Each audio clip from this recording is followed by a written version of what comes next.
बिहार से चेन्नई होते हुए ईरान दुबई तक जाता था हजारों टन गौमांस। कुख्यात तस्कर जुबैर कुरैशी गिरफ्तार। उत्तर प्रदेश पुलिस ने जुबैर कुरैशी नाम के एक अंतर्राष्ट्रीय तस्कर को गिरफ्तार किया है, जो खाड़ी देशों में गौमांस की तस्करी से जुड़े मामले में वंचित था। जुबैर को जालौन पुलिस और स्पेशल टास्क फोर्स यानी एसटीएफ ने संयुक्त रूप से पकड़ा था। उसकी गिरफ्तारी के लिए 50,000 रुपये का इनाम घोषित किया गया था। जुबैर के खिलाफ मामला दिसंबर 2023 में जालौन जिले में दर्ज किया गया था, जब एक कंटेनर से बड़ी मात्रा में गौमांस बरामद किया गया था। फर्जी दस्तावेजों के सहारे मांस का परिवहन किया जा रहा था। इसके बाद आईपीसी की धारा 420, 467 और 468 और 471 के साथ साथ गौ हत्या निवारण अधिनियम की धारा 34 के तहत एफआईआर दर्ज की गई। जांच के दौरान जुबैर की पशु तस्करी घोटाले में संलिप्त सामने आई और उसे पकड़ने के प्रयास किए गए।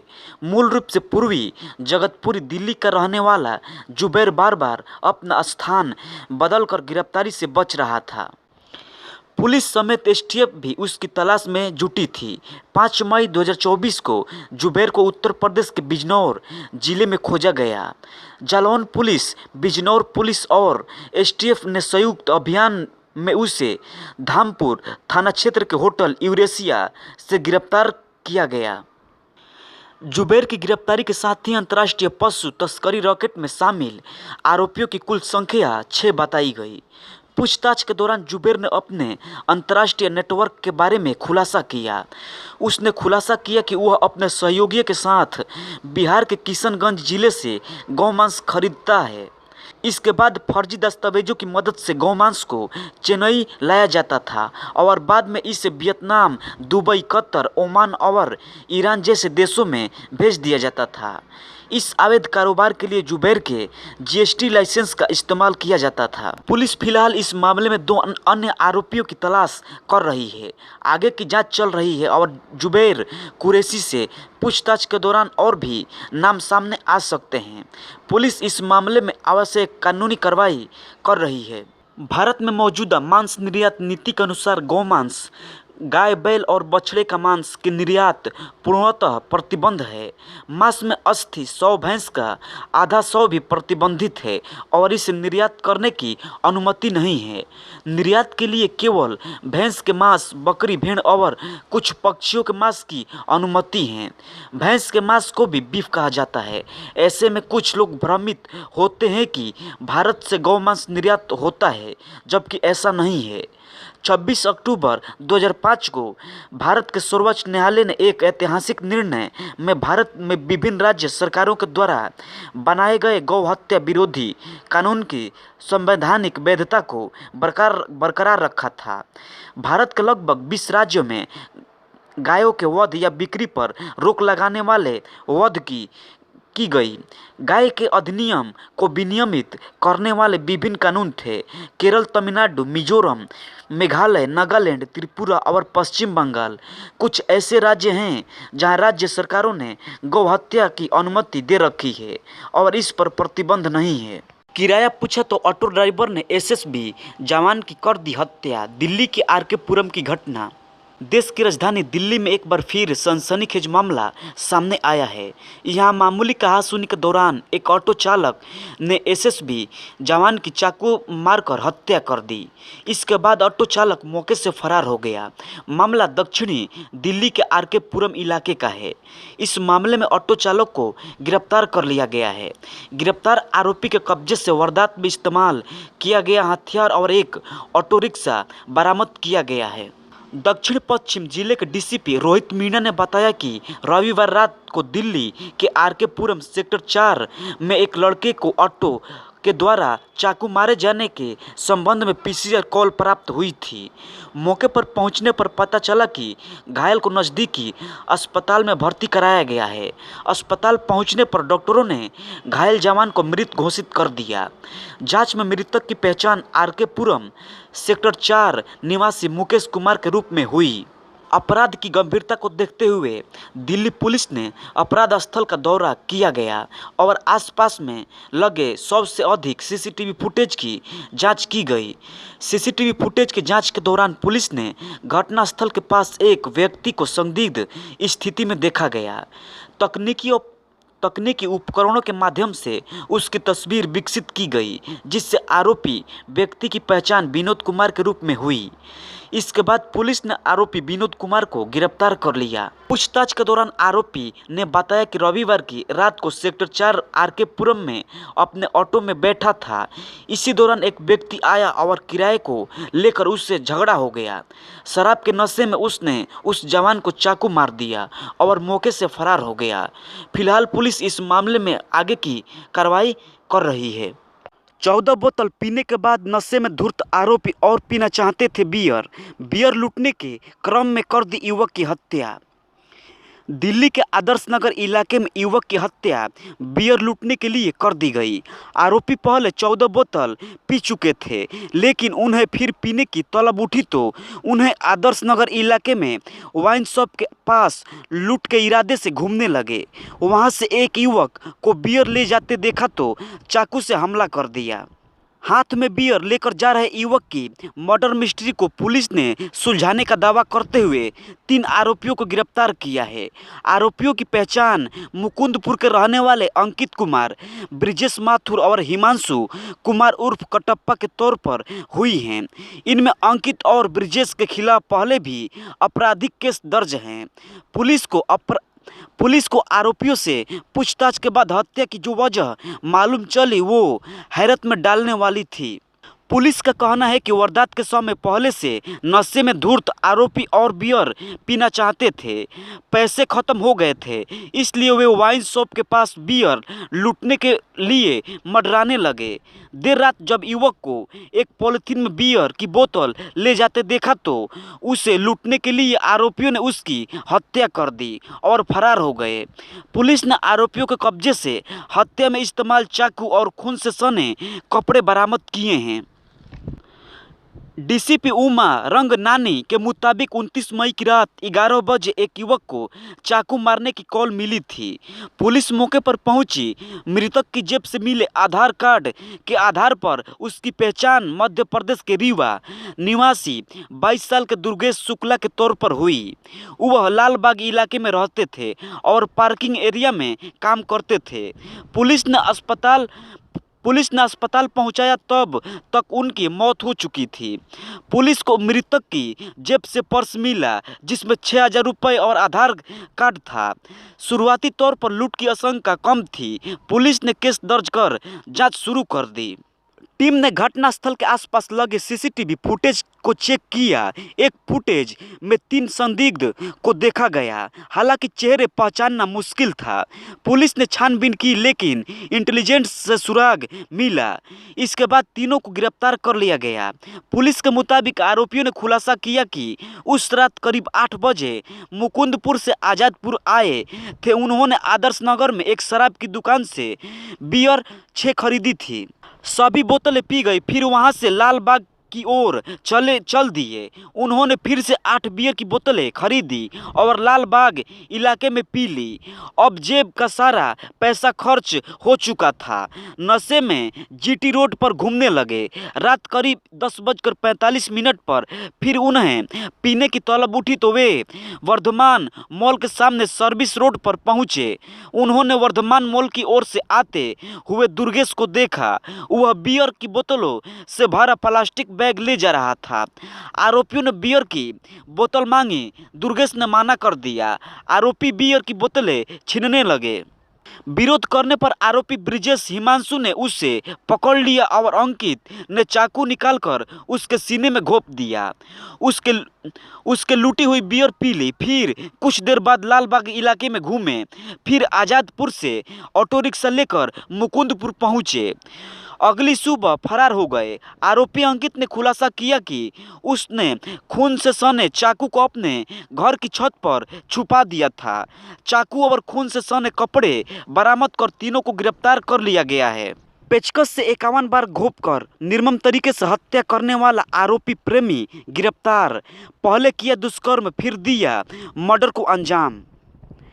कोरबा पंप हाउस कॉलोनी में युवती के हत्या के आरोपी को पुलिस ने राजनंद गांव बॉर्डर से धर दबोचा है। आरोपी ने पूछताछ में त्रिकोणीय प्रेम प्रसंग में युवती की हत्या करना स्वीकार किया है। आरोपी को शरण देने और नया सिम कार्ड देकर भगाने के आरोप में पुलिस ने उसके ममेरे भाई तरवेज को अंबिकापुर से पकड़ा है। आरोपी तक पहुंचने के लिए पुलिस ने पंप हाउस के अलावा शहर में लगी सीसीटीवी फुटेज की जांच की। इसमें पुलिस ने शहबान की तस्वीर को प्राप्त कर लिया था। कटघोड़ा की एक सीसीटीवी फुटेज में 2 व्यक्ति देखे गए। इसमें एक शहबान था, वह अपना चेहरा बंधा हुआ था, जबकि दूसरे आरोपी तरवेज का चेहरा स्पष्ट दिखाई दे रहा था। दोनों कटघोड़ा के रास्ते अंबिकापुर भाग गए थे। वहां तरवेज खान उर्फ छोटू के साथ अंबिकापुर ठहरा हुआ था। तरवेज ने अपने नाम पर सिम लेकर शहबाज को दिया। आरोपी को बनारस की ओर भगा दिया। शहबान बनारस होकर अहमदाबाद निकल गया। तरवेज जिला जसपुर थाना सन्ना ग्राम लरंगा का निवासी है। आरोपी शहबान जसपुर जिला अंतर्गत बगीचा ग्राम रूपसेरा भेड़िया का रहने वाला है।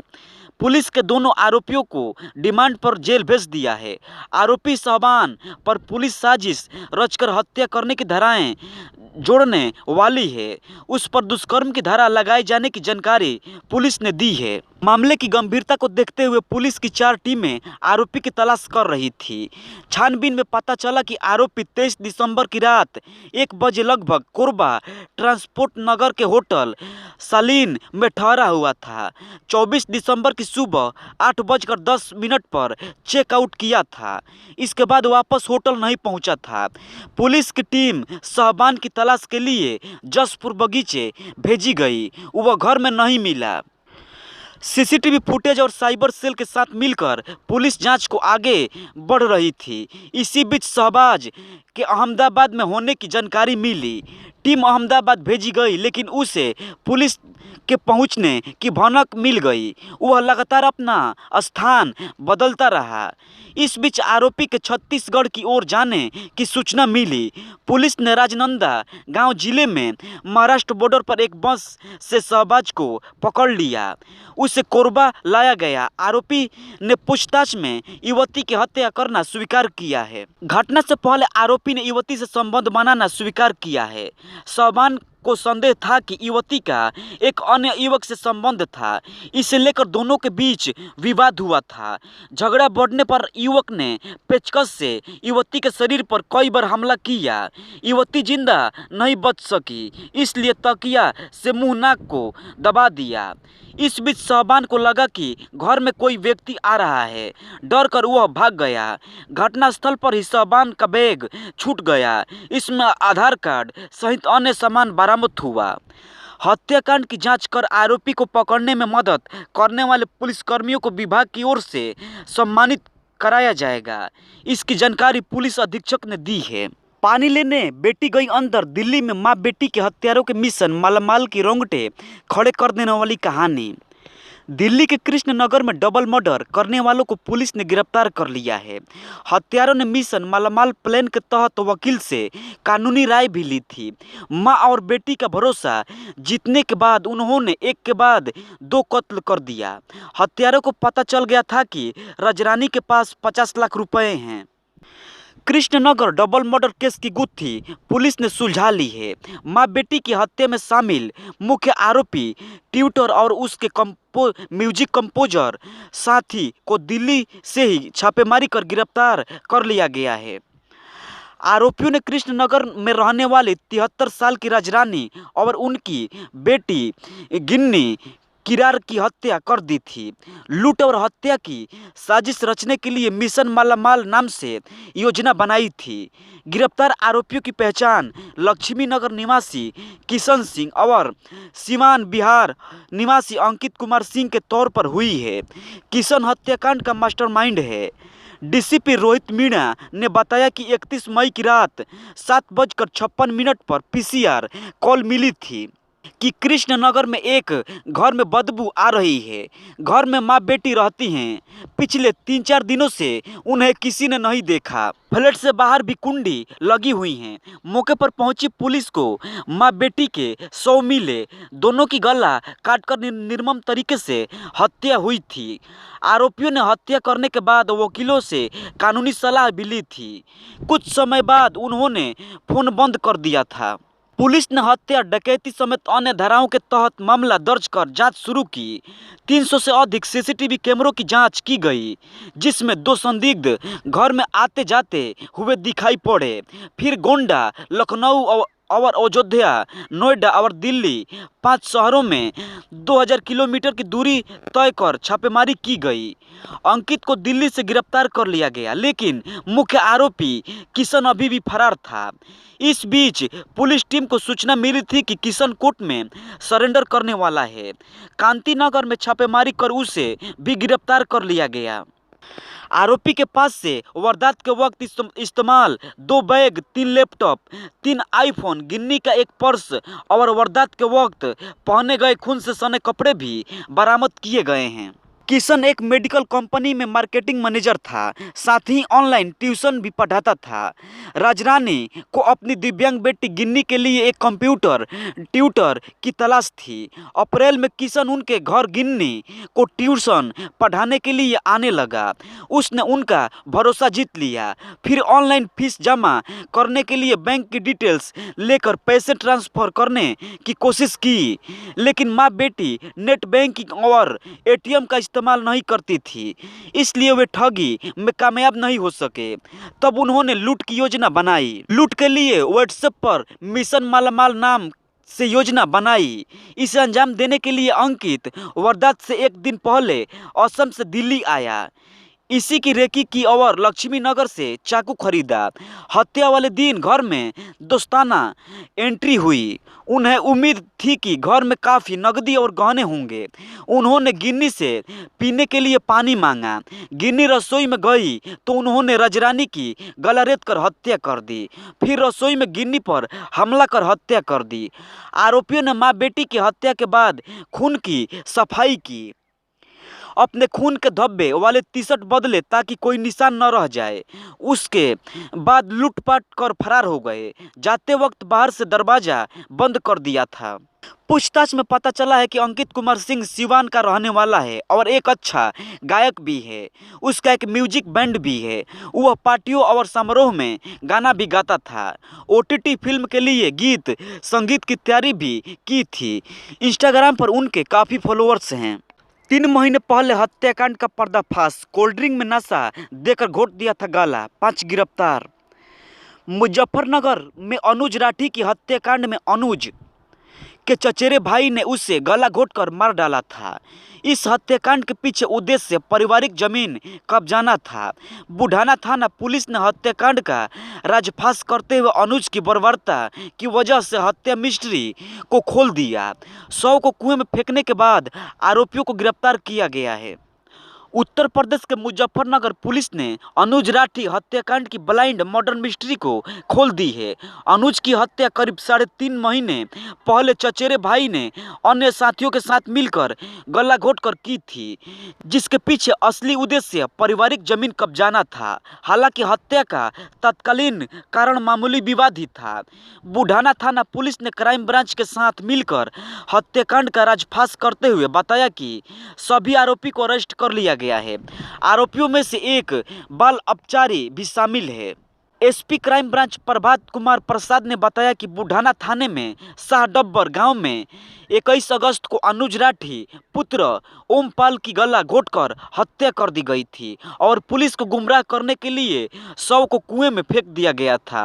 अनुज के भाई ने मुकदमा अज्ञात में दर्ज कराया था। हत्या के राजफाश का टास्क एसएसपी राजीव सुमन ने बुढ़ाना थाना प्रभारी अनंत देव मिश्रा को दिया था। वारदात के राजफाश के लिए बुढ़ाना थाना प्रभारी ने छानबीन के लिए 11 सदस्यीय टीम का गठन किया।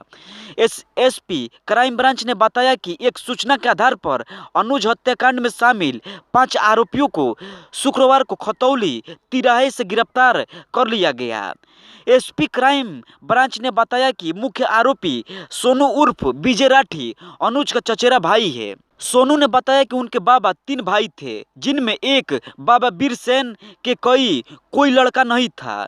उनके हिस्से की जमीन अनुज राठी और गौरव राठी ही जोत रहे थे। अनुज राठी से उसके कई बार जमीन में हिस्सा मांगा था, लेकिन वह देने के लिए तैयार नहीं था।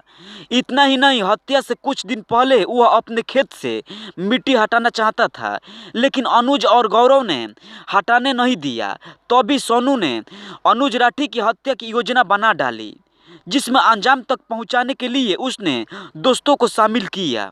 योजना के मुताबिक 21 अगस्त को अनुज अपने खेत में पानी लगा रहा था। तभी सोनू दोस्तों के साथ जंगल में पहुंचा और अनुज को बातों में उलझाकर उसे कोल्ड ड्रिंक में नशीला गोलियां मिलाकर पिला दी। बेहोश होने पर ट्यूबवेल के कमरे में ले जाकर सोनू और बाल अपचारी दोस्तों ने अनुज की रस्सी से गला घोटकर हत्या कर दी, जबकि मोहित और राजा उर्फ इकरार ने अनुज के पैर पकड़ लिए थे। गोविंद ट्यूबवेल के बाहर खड़ा निगरानी कर रहा था। हत्या के बाद अनुज के शव को उन्होंने कुएं में फेंक दिया था। एसपी क्राइम ब्रांच ने बताया कि अपचारी मोहिन खान और राजा बुढ़ाना थाना क्षेत्र के ही मदीनपुर गांव के रहने वाले हैं, जबकि 2 आरोपी शाहडब्बर गांव के रहने वाले हैं। आरोपियों की निशानदेही पर हत्या में प्रयुक्त रस्सी भी बरामद कर लिया गया है।